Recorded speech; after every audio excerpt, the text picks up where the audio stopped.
true. Hoy cruzamos el puente para irnos a nuestro pueblo hermano de Copetonas, pueblo con el que estamos unidos por muchos motivos, pero en esta ocasión más hermanados que nunca porque nos une Malvinas, una herida que va cerrando poco a poco por el paso del tiempo, pero también creo que se cicatriza a través de la memoria, del recuerdo de nuestros errores como país, pero también por resaltar las acciones de nuestros héroes que habían sido algo olvidados luego de la guerra que se llevó la vida de más de 600 compatriotas. En Desde el Puente, anteriormente ya habíamos recordado la historia de nuestro veterano de Malvinas, Miguel Ángel Gutiérrez. También tuvimos el testimonio del copetonense Blas Fernández, quien formó parte de la última tripulación del crucero General Belgrano, embarcación que fuera hábilmente atacada por un submarino inglés fuera del área de exclusión el 2 de mayo de 1982. Y si bien en su momento la descripción de Blas Fernández fue impecable, nosotros hoy vamos a compartir el testimonio de otro veterano de Malvinas, también de Copetonas, quien, sin saberlo, se convirtió en una de las personas claves para que Blas y cerca de otros 700 tripulantes del crucero Belgrano pudieran sobrevivir. Un héroe que también tiene sangre oriental y que vamos a conocer luego de la pausa. Auspicia este programa Transporte Diego, de Diego Bertone. Ordenanza 1682/98 y 3361/14 del Honorable Consejo Deliberante de Coronel Dorrego. Fondo especial para emergencias en salud. El fondo atenderá necesidades de salud que según el informe médico revistan de extrema gravedad y urgencia de aquellos pacientes de bajos recursos sin cobertura social o pacientes que contando con obra social presenten el rechazo conformado a la prestación requerida y la correspondiente encuesta socioeconómica. En marzo del 2019, durante el concurso de pesca del Quequén, pude hablar con Blas Fernández, un amante de la pesca y del mar, que justamente nos contaba cómo en el mismo mar que estábamos disfrutando allí en Marisol, pero miles de kilómetros al sur, el 2 de mayo de 1982, estuvo a punto de perder su vida cuando un submarino inglés disparó 2 torpedos al crucero General Belgrano, provocando su hundimiento y la muerte de 323 héroes de los 1093 tripulantes que llevaba el crucero. En aquella oportunidad, Blas nos contó que uno de los torpedos cayó sobre la sala de máquinas donde él solía operar, pero también nos relató que sin quererlo, un tripulante lo salvó cuando minutos antes le gritó: "Copetona, venía a tomar unos mates", y gracias a esos mates pudo zafar en un primer momento. Pero también Blas nos contó que estuvo 36 horas en una balsa, en un mar helado, con una gran tormenta, pero gracias, entre otros, a un paisano suyo, pudo zafar otra vez y nos pudo contar la historia. El crucero tardó casi una hora, se fue despacito y se llevó en su entraña a 323 hermanos. ¿Cuántas personas había? Éramos 1093, 770 nos salvamos. Y bueno, había que salvarse, había que poner en práctica los cursos que nos habían enseñado de supervivencia. Y Eso fue a las 4 de la tarde. 4 minutos. A las 5 desapareció del horizonte el crucero Belgrano. Y ahí... Y ahí quedaron 2 balsas arriba y bueno, después había que vino lo más triste. Triste y no sé si más triste. Triste fue el momento de desaparición que se fue el crucero con todos los hermanos adentro. Empezó temporal fuerte con olas de 14 metros. Una balsa estaba llena de trabajo, entraba agua por todos lados, heridos, quemados, metamorfina. Bueno, ¿En tu balsa cuántas personas había? veníamos 19, pero quebrado, lastimado, no, quemado mucho, no. Así que bueno, a sobrevivir. ¿Vos te golpeaste? No, nada. Había que darnos calor, no dejarnos dormir. Porque vos, de un momento, yo estaba patrón de gráfica, me hice grafa. Te da frío, pero llega un momento que el frío no lo sentís. Y te da sueño. Y donde te dormiste, es la dichosa muerte blanca del bandinista. No te despertás más. Entonces en balsa que venían 2 o 3, pasó eso. Bueno, yo estuve 34 horas en las balsas, otros 40, bueno, hasta que apareció el avión Neptune de la Armada Argentina, un avión de exploración, que bueno, hay un poquito de historia muy de pueblo, muy de, ¿cómo decirte? Sí, de pueblo, porque mi viejo es mecánico de Copetona, del taller de Andersen. El patrón tenía un hijo, 2 años más que yo, 3, el Cookie Andersen. Cuando yo tenía los papeles para entrar a Marina, me dice, che, Blasito, yo quiero entrar a Marina. Me dan los papeles, listo. Y entramos los dos, él entró a la escuela oficial y yo la de suboficiales. Yo empecé a navegar y él se hace piloto de avión. El momento de rescate fue que hace arriesgar toda la tripulación, pues ya quedaba poquito combustible en avión, a buscar las balsas. Él estaba en el avión y él no sabía que yo estaba en la balsa. Y yo ni sabía que él era el piloto del avión. Y después de unos años, bueno, nos encontramos y bueno, y nos juntamos para los 100 años de Copetón en un fuerte abrazo, gracias a Cococho, un muchacho de González, que está un hermano más. Y bueno, a las 30 y pico horas vino un barco, nos rescató, el Gurruchaga, el aviso, que fue un buque chiquito, 80 metros, que bueno, fue el rescate más grande de la historia, algo de 300 y pico náufragos.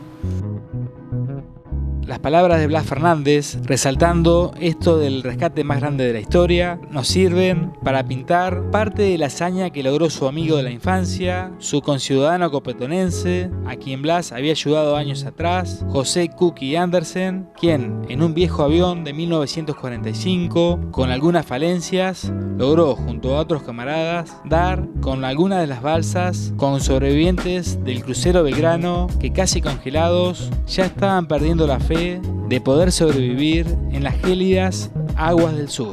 Escuchemos ahora entonces la otra pata de esa historia gigante de la que fueron protagonistas 2 copetonenses. Bueno, mi nombre es José Alberto Andersen, nací el 20 de diciembre de 1954 en Copetonas, tengo 65 años y bueno, actualmente cumpliendo la cuarentena y acompañando a mi mamá, que es de Oriente. Mi mamá vivió mucho tiempo en Oriente siendo pequeña. Ah, sí. ¿Cómo es el nombre de su mamá y su familia? Mi mamá es Mavis Elba Suizán. Suizán. Suizán. Se casó en Copetonas, ya siendo adolescente se fue a vivir a Copetonas y se casó con mi papá, Juan José Andersen. Claro. Su mamá, perdón mi ignorancia, ¿no? Pero es pariente de la familia Negro Suizán. Prima hermana del Negro Suizán y de Bautista Suizán. Claro, así que bueno, un gusto tenerlo acá. Nosotros nos acordamos siempre del tema de Malvinas, que para la gente, para todo el país es todavía un tema vigente, si bien ya pasaron unos cuantos años, Malvinas no se olvida. Y bueno, el año pasado habíamos hecho una nota con Blas Fernández, otro ex copetonense, o copetonense, porque siempre la vida, por más que haya estado transcurrida en otro lugar, siempre termina siendo, digamos... Nunca se deja de ser copetonense. Exacto, así que bueno, queríamos hablar un poco de la historia suya con Malvinas. En los días previos al 2 de abril, si empezamos por ahí, por la fecha de la recuperación de las Malvinas, y durante también todo el mes de abril fue con mucho entusiasmo viví eso, porque yo me acuerdo que discutía con un oficial más antiguo que yo, que estaba en mi escuadrilla, y yo le decía que una vez que la habíamos recuperado a las Malvinas, yo le decía de que todo se iba a solucionar diplomáticamente, o sea, no admitía en mi razonamiento ni lejanamente la posibilidad de que entráramos en guerra con Inglaterra. Yeah. Y así que mucho entusiasmo. En el momento yo me entero de que íbamos a recuperar Malvinas el 23 de marzo. Nos reúne el comandante de mi escuadrilla, yo formaba parte de la escuadrilla naval de exploración. ¿Dónde estaba usted? Y que tenía asiento en la base aeronaval Comandante Espora, ahí cerca de Bahía Blanca. Ahí tenía el asiento de mi escuadrilla. Y el 23 de marzo nos dice que nos íbamos a desplazar, toda la escuadrilla se iba a desplazar a la base aeronaval de Río Grande para operar desde ahí porque íbamos a recuperar las Islas Malvinas. Así que nos dio un día de tiempo para ir a despedirnos de nuestra familia y con la prohibición de decir absolutamente nada. Así que me acuerdo que yo fui a Copetona a despedirme de mi madre y de mi padre. La imagen de la despedida de mi padre la conservo intacta. Más que una imagen, es una película que tengo, un video pequeño que tengo guardado en algún rincón de mi cerebro, y me acuerdo como si fuera hoy, en el momento que me despedí de él y que le dije que no le podía decir a dónde iba, pero que ya se iba a enterar. Ahí salimos para Río Grande y yo discutía con este oficial. Él me decía a mí, me acuerdo clarito, él me decía: no, Anderson, no, los ingleses van a venir y nos van a hacer de mierda. Y tenía razón. Yo no admitía la posibilidad de entrar en una guerra con Inglaterra. Pero bueno, así fue. Somos dos pueblos distintos, ¿no? Uno acostumbrado a la guerra y otro no tanto, ¿no? Nada que ver. Pareciera... Sí, eran distintas percepciones que se tenían, y en base también a la experiencia personal. Yo ahí era muy joven en la carrera, era teniente de corbeta, recién me había iniciado, tenía 4 años como oficial en la Armada. Así que por ahí no tenía la experiencia ni el aplomo para pensar que ya tenía un teniente de amigo, como era el caso de este señor. Claro. El 1 de mayo me despierta. Dormíamos en como si fuesen unas barracas. Estábamos en la base naval Río Grande, en la provincia de en la actual provincia de Tierra del Fuego. En ese momento era territorio. Claro. Y ahí dentro de la base había varios edificios que compartíamos para dormir con oficiales también de la Fuerza Aérea Argentina, porque tenía la cuadrilla de Mirage, en la que participó Ricardo Volponi, un héroe de Tres Arroyos. También tenía asiento ahí en ese lugar. Así que ese 1 de mayo me decía que lo despertaron. Sí, como a las 5:30 de la mañana me despertaron. Me decía: Anderson, están bombardeando Puerto Argentino. Pegué un salto en la cama y no lo podía creer. Ahí tomé conciencia de en qué nos estábamos metiendo.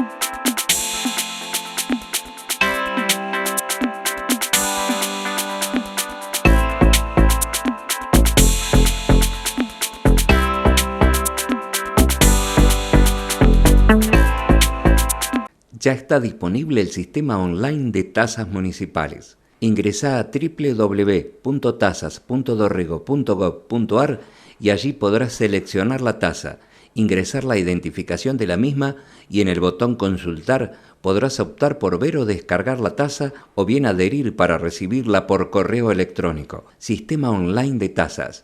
Municipalidad de Coronel Dorrego.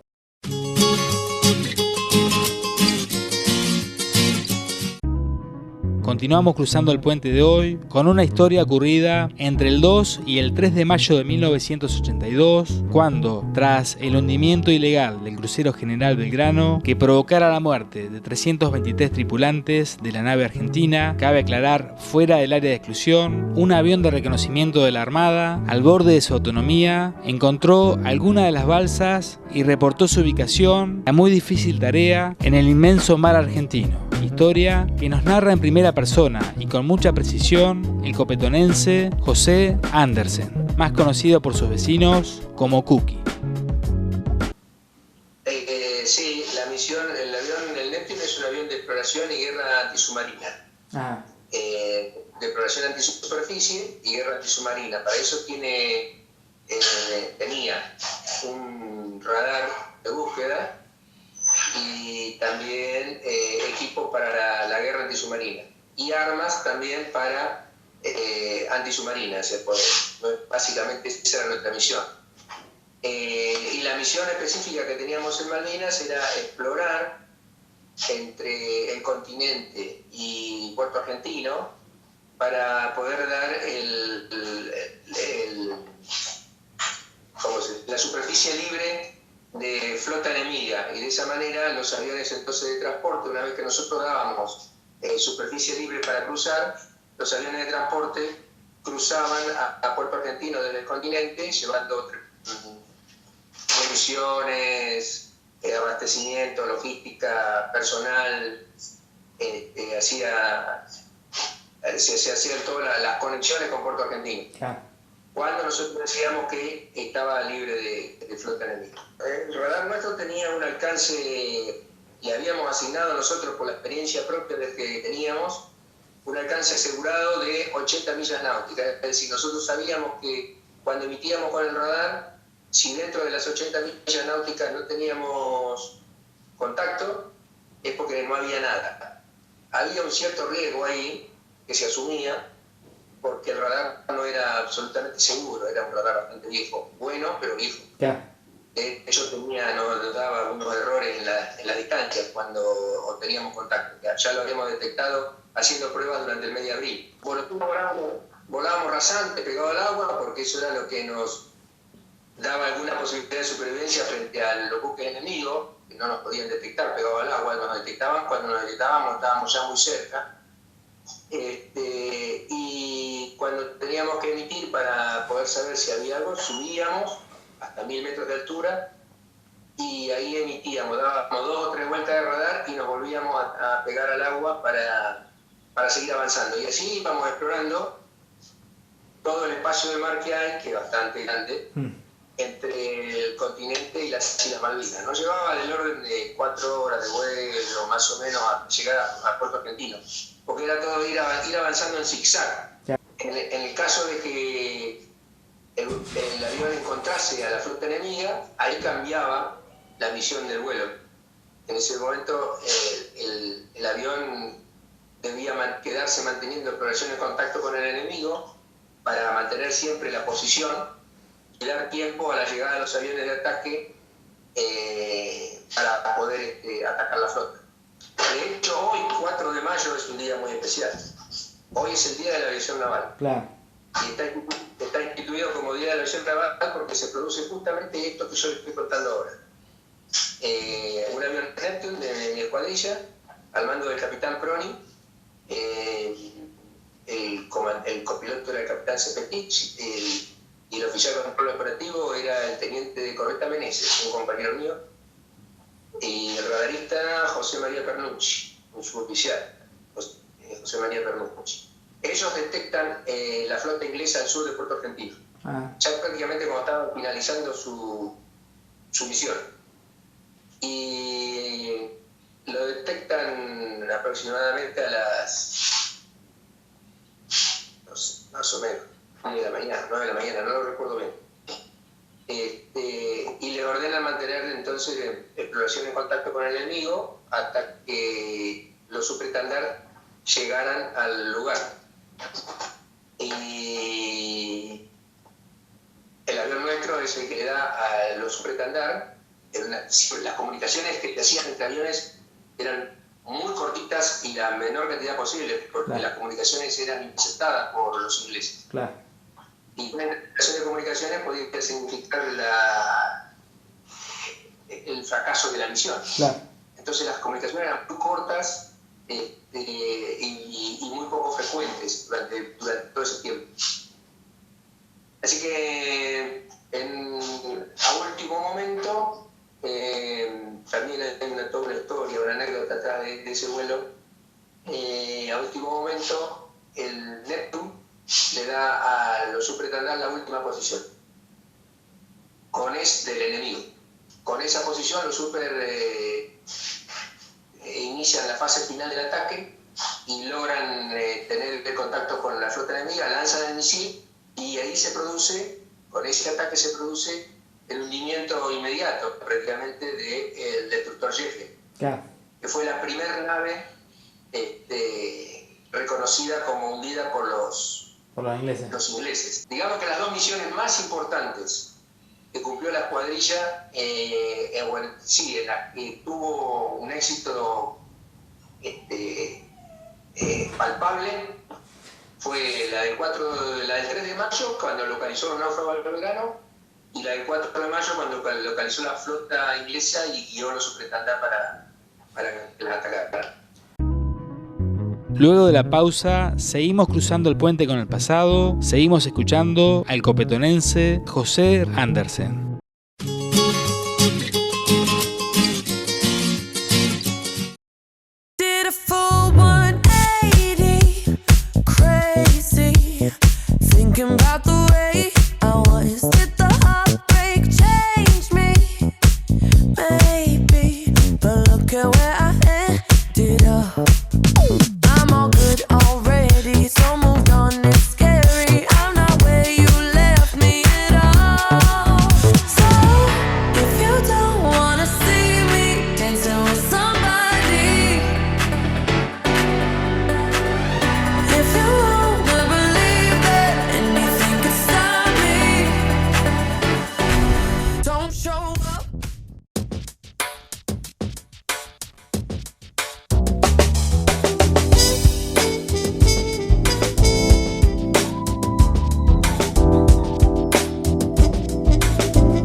Seguimos con el muy interesante como instructivo relato de José Cookie Andersen, quien ahora sí nos recuerda cómo fue el operativo para buscar posibles náufragos sobrevivientes del Aras General Belgrano.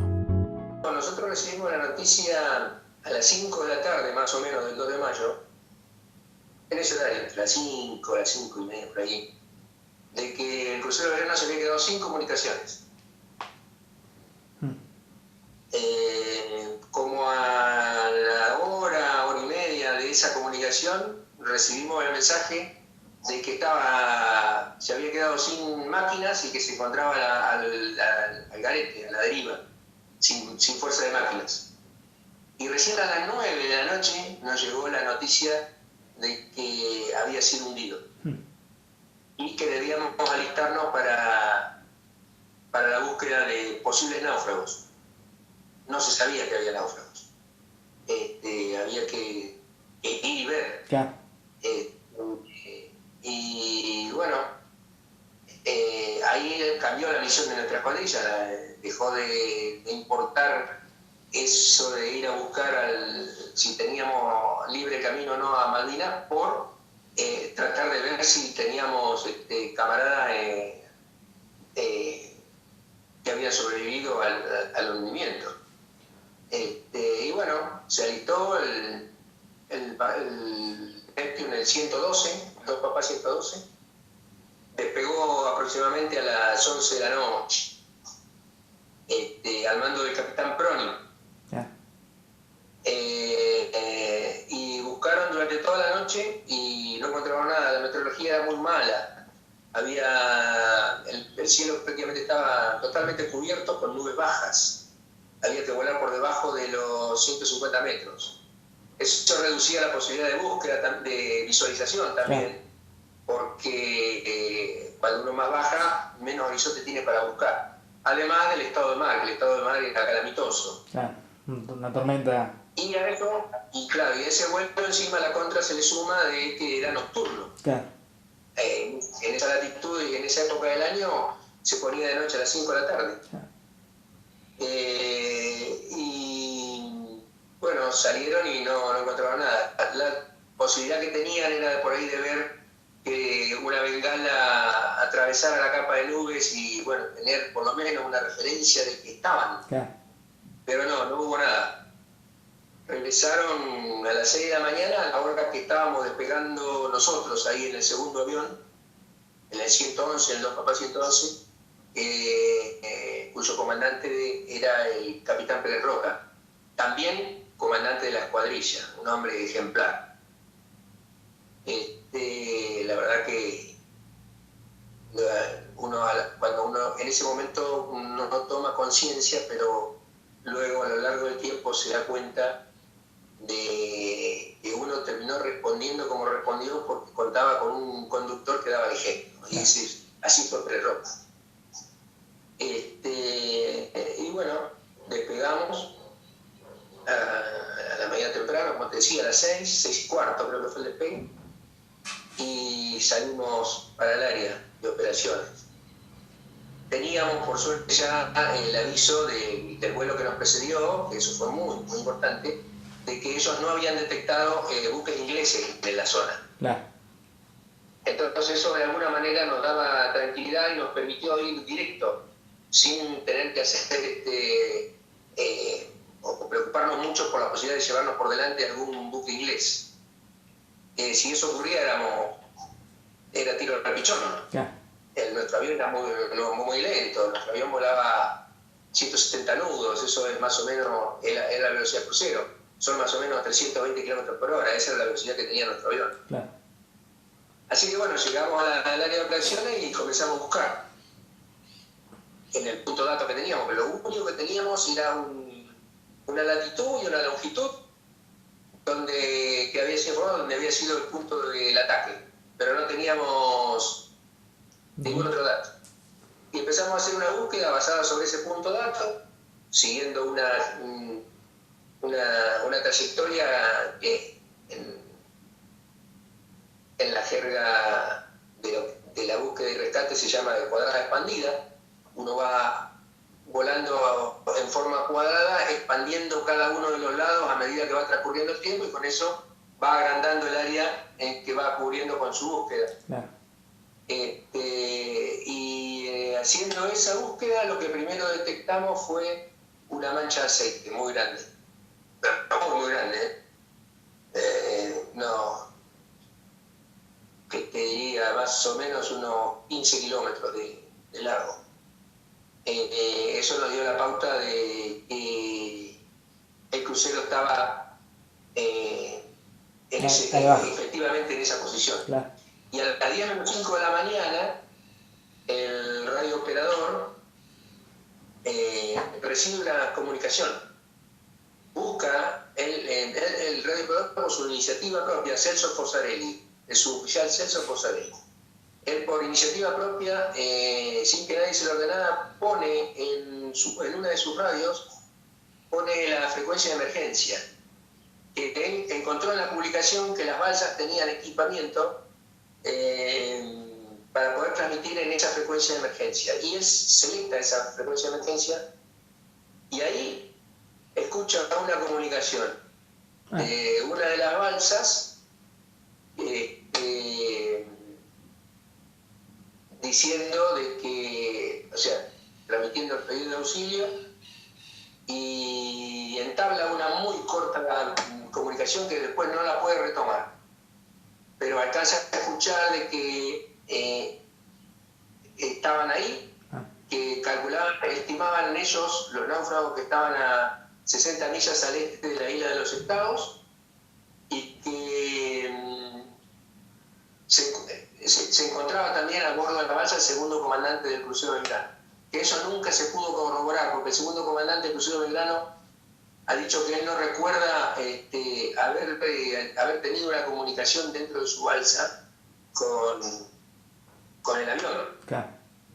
Son momentos de mucha intensidad y de mucha adrenalina los que vivieron los náufragos a bordo de la balsa y los que vivimos nosotros a bordo del avión. Claro, en esa comunicación a ustedes le cambió toda la mentalidad, me imagino.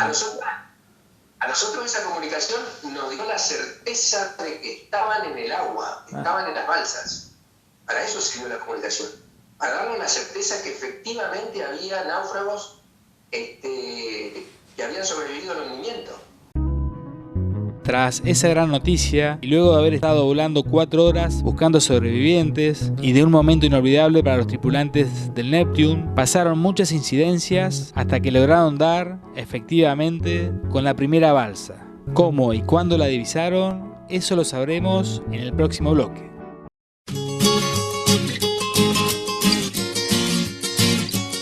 Coronavirus, lo que tenemos que saber para prevenir. ¿Qué cuidados debemos tomar? Lavarnos las manos con jabón regularmente. Estornudar en el pliegue del codo. No llevarnos las manos a los ojos y a la nariz. Ventilar todos los ambientes. Desinfectar los objetos que se usan con frecuencia. Hablemos de los síntomas. Si tenés fiebre con tos o con dolor de garganta o con dificultad para respirar y estuviste en algún país con circulación del virus o en contacto con algún caso confirmado, no te automediques y consulta inmediatamente al sistema de salud. Para más información, entra en www.argentina.gov.ar o llama al 0800-222-1002. Argentina Unida. Ministerio de Salud. Argentina Presidencia.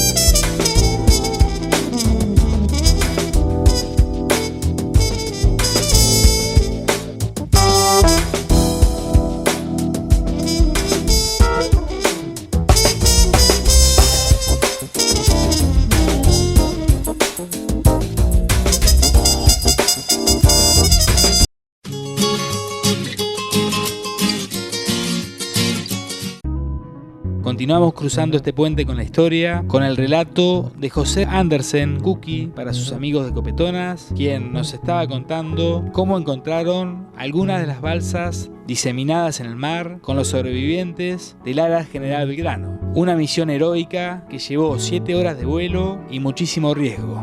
Cookie ya nos había contado que tras 4 horas de vuelo de reconocimiento habían detectado el lugar donde estaba hundido el crucero y que también habían tenido una comunicación clave con una de las balsas, por la cual después de muchas horas se pudo confirmar que había sobrevivientes del crucero. Pero más allá de esa confirmación, el rescate en medio de un mar inmenso, de una gran tormenta y con tropas enemigas cercanas, no fue inmediato. Hubo varias incidencias en el medio, mucho peligro como les dije, y esto nos relata uno de los testigos de ese hecho heroico ocurrido hace 38 años, pero que jamás se va a olvidar. Ahí en ese momento ocurre una incidencia del vuelo, que es el vigía de proa, que era el suboficial Ramón Leiva, ve en el mar lo que le parece ser la estela de un periscopio submarino. Eso modificó completamente la situación, porque los dos buques que estaban en zona, que no estaban muy cerca de ahí, estaban a 60 millas del lugar donde estábamos volando nosotros, los buques automáticamente nos dieron la orden de iniciar la táctica antisubmarina. El Neptune, como te había dicho al principio, era un avión que tenía capacidades antisubmarinas. Y bueno, entonces el buque, el destructor Piedrabuena, cuyo comandante era el comandante en escena de acción, era el que ordenaba a todas las unidades que estaban en el área, nos ordena a nosotros iniciar todas las tácticas que tendieran a localizar y destruir ese submarino. Y bueno, empezamos con eso nosotros, hasta que de alguna forma logramos determinar que no se trataba de un submarino. Eso fue porque en un determinado momento, mirando la carta, me doy cuenta de que las profundidades que habían en ese lugar donde estábamos buscando eran más o menos, oscilaban alrededor de los 4.000 metros de profundidad. Y cuando hay tanta profundidad, como es en ese área, hay todas las profundidades oscilan entre los 3.500 y 4.200 metros de profundidad. Cuando hay tanta profundidad, la curva de los rayos sonoros que produce cualquier emisor, una hélice, el motor de un submarino, lo que sea, en el agua, esa curva, el rayo del sonido, por el descenso de la temperatura en el agua, tiende a curvarse hacia abajo. Pero cuando hay suficiente profundidad, la presión que ejerce la columna de agua sobre el rayo sonoro lo tuerce hacia arriba y lo saca a la superficie nuevamente a una distancia de donde está la fuente emisora, a 30 millas. La repite a 30 millas. Y ahí mirando eso, me doy cuenta de eso, y teníamos los buques propios a 60 millas de distancia. Y el manual decía que ese fenómeno se podía repetir tantas veces como fuerte sea como fuerte sea la señal de la fuente emisora. Y el motor y la hélice de los buques nuestros, evidentemente, eran una fuente de emisión muy alta, no como la de un submarino que normalmente trata de... El submarino es muy discreto, el submarino hace muy poco ruido, pero en cambio los buques hacen mucho ruido. Y se me ocurrió de que podía hacer eso. Ahí el comandante me pregunta a mí, Pérez Roca, me pregunta qué le sugería hacer. Le digo, bueno, vamos hasta donde están los buques propios, tiremos allí una sonoboya. La sonoboya es un elemento que el avión lanza, que consta de un micrófono y una antena. El micrófono recibe la señal sonora que hay en el agua. Todo eso se desarma en el momento que la sonoboya cae a la superficie del agua. Baja un micrófono, ese micrófono recibe las señales de audio, puede recibir sonidos de cardúmenes, y a través de un sistema que tiene la misma sonoboya, convierte esa señal de audio en señal de radiofrecuencia. Y con una antenita que está en la parte donde está flotando, emite, es como si fuese una radio, emite una señal. Esa señal la captaba nuestro avión, esa señal de radiofrecuencia la captaba nuestro avión, y el equipo que teníamos a bordo la transformaba de nuevo en una señal de audio que la podía escuchar un operador, y en una señal mecánica, en una aguja que iba marcando en un papel la señal, el tipo de señal que iba recibiendo. Y con esos datos uno podía determinar de qué se trataba. Podría llegar, si vos tenías la base de datos adecuada, hoy los norteamericanos lo tienen eso, teniendo la base de datos adecuada, vos podés determinar si es un submarino, vos podés determinar qué submarino es.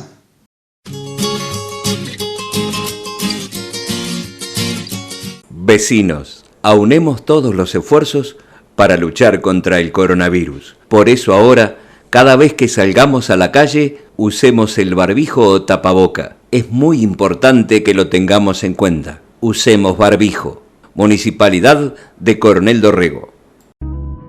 Decíamos que no fue nada sencillo encontrar balsas en el medio del mar a unas 240 millas náuticas al sureste de Ushuaia, y menos en el medio de una tormenta tremenda. Hasta el momento, como nos viene relatando José Andersen, tras 6 horas de vuelo, a las 12 de la mañana, los integrantes del Neptune, que detectó las primeras balsas de Belgrano, entraron en lotería. Se estaban quedando sin combustible, es decir, si continuaban con la búsqueda, probablemente no podrían regresar a la base. Ante esta situación, pero también sabiendo que si no avistaban rápidamente las balsas, era poco probable que se pudieran encontrar con vida a los náufragos. Finalmente, más allá de peligrar su propia vida, todos los integrantes del Neptune decidieron seguir con la búsqueda de sobrevivientes. Así lo relataba uno de los héroes de ese avión de reconocimiento, nacido en Copetonas. Y bueno, al degradarse eso, esa posibilidad de submarino, el buque Piedrabuena nos ordena nuevamente retomar la búsqueda de los fantasmas. Para esto ya eran como las 11:30 de la mañana. Y poquito tiempo después de eso, nuestro avión entra en lotería. ¿Qué significa eso? Lotería era la forma de definir el momento en que avión, no solamente el nuestro, sino cualquier avión dentro de la jerga aeronaval, entraba en lotería cuando en un determinado momento y a una determinada distancia de la costa, de la base, el avión contaba con el combustible exacto que necesitaba para iniciar el regreso y llegar seguro aún cuando le fallara alguno de los dos motores que tenía. Eso era válido básicamente o únicamente para los motores que funcionaban a pistón, como era el caso con motores a pistón, como era el caso de nuestro avión. En las motores a hélice con motor a pistón. ¿Por qué? Porque si a uno se le paraba un motor, la potencia que tenía que aplicar en el otro motor para poder sostener la línea de vuelo era tan alta, producía tan alto consumo de combustible, ese agregado de potencia, que el rendimiento que tenía el avión en su traslado era menor que si tuviese los dos motores andando. Entonces, eso exigía estar muy atento a la cantidad de combustible que uno tenía disponible, porque a partir de ahí, si un motor se paraba, el consumo para poder regresar aumentaba y había que contar con el combustible necesario al llegar. Eso ocurrió alrededor de las 11:30, 12 menos cuarto del mediodía. Habían salido, habían despegado a las 7 de la mañana, me había dicho, o 6. Habíamos despegado a las 6 de la mañana. 6 de la mañana. O sea, 6 de la mañana. ya hacía Y eso debe haber ocurrido aproximadamente a las 5 horas y media, 6 horas de vuelo. Entre las 5 y 6 horas de vuelo. De hecho, yo le digo cuando el ayudante mecánico, que era el que llevaba el control del combustible consumido, porque los instrumentos de cantidad de combustible en el tanque no andaban, no eran confiables. El mecánico llevaba el control del combustible consumido con otro instrumento que era un poco más preciso, que se llamaba flujómetro, que era un indicador de la cantidad de combustible que vos estás consumiendo por hora, por minuto. Es instantáneo. Y él se tomaba el trabajo de ir anotando en una libretita la indicación del flujómetro que iba dando cada momento. Y con eso iba anotando la cantidad de combustible consumido y restando de lo que teníamos para haber salido, iba sacando el combustible que nos iba quedando. Cuando a mí el mecánico me dice la cantidad de combustible que quedaba, y yo sabiendo por mi carta de navegación, sabiendo a la distancia que estábamos, cuánto tiempo necesitábamos de regreso, fue cuando le informo al comandante: señor, estamos en lotería. El deber en ese momento era regresar, iniciar el regreso. Ahí me acuerdo, esto yo se lo cuento a la Armada Argentina cuando me hace todo el interrogatorio. Me pregunta Pérez Roca si yo estuviese en la balsa. Él me dice: está bien. Dice: pero si usted estuviese en la balsa, ¿no le gustaría que lo sigan buscando? Y sí, señor, pero mi deber como oficial de control operativo y navegante que cumplía esa función a bordo del avión es informarle de que estamos en lotería. Y ahí Pérez Roca, el avión tenía un sistema donde cuando uno hablaba, si selectaba para toda la tripulación escuchaba en sus auriculares la comunicación interior del avión, la interna del avión, el interphone se llama. Y entonces Pérez Roca le pregunta a toda la tripulación si había alguno de que se opusiera a permanecer en zona. Nadie dijo que no, y seguimos ahí. Ahí había habido una comunicación interna entre el piloto y el copiloto, donde hablaron de algo que era lógico. Si nosotros no lo encontrábamos, pasaban una noche más en el mar, se ampliaba muchísimo el área de búsqueda, o sea, iba a ser mucho más complicado al día siguiente encontrarlos. Estaba descartado que si nosotros nos íbamos de ahí, al poco tiempo se hacía de noche y no iba a haber alguna posibilidad se disminuía la posibilidad de encontrarlos. Claro, ya habían pasado 30 y pico horas. Y un mayor tiempo en posición en esas condiciones, aún encontrándolos, las posibilidades de morir se multiplicaban. Claro. Todo eso lo discutieron, según después contaron, lo discutieron en la cabina. Y por eso, a raíz de eso, fue la decisión de permanecer en el área. Y seguimos buscando hasta la 1:20 de la tarde que los encontramos.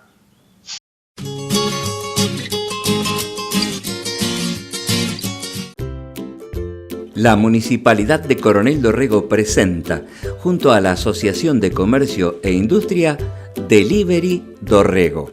Ingresando a www.delivery.dorrego.gov.ar podrás ver los contactos de los comercios de servicios esenciales del distrito y hacer los pedidos por WhatsApp o por teléfono. Delivery Dorrego. Me cuido, te cuido, quédate en casa. Municipalidad de Coronel Dorrego.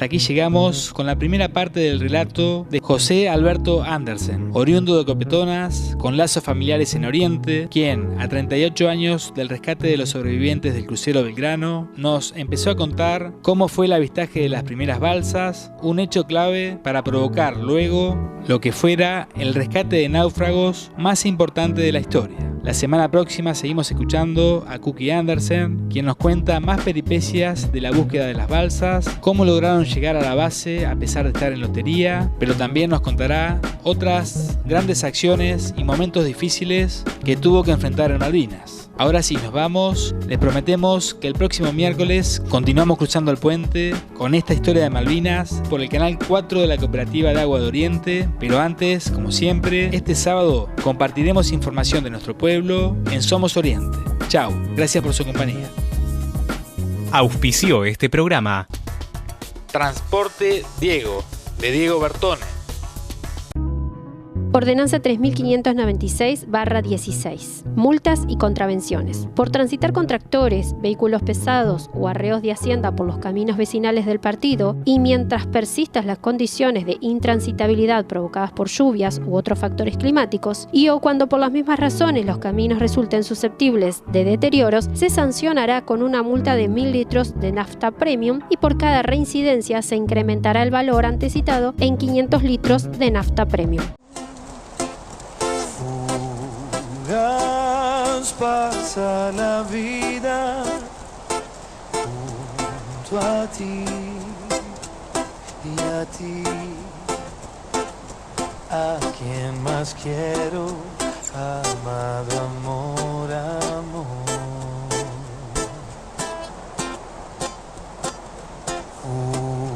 Jugas porque es hermosa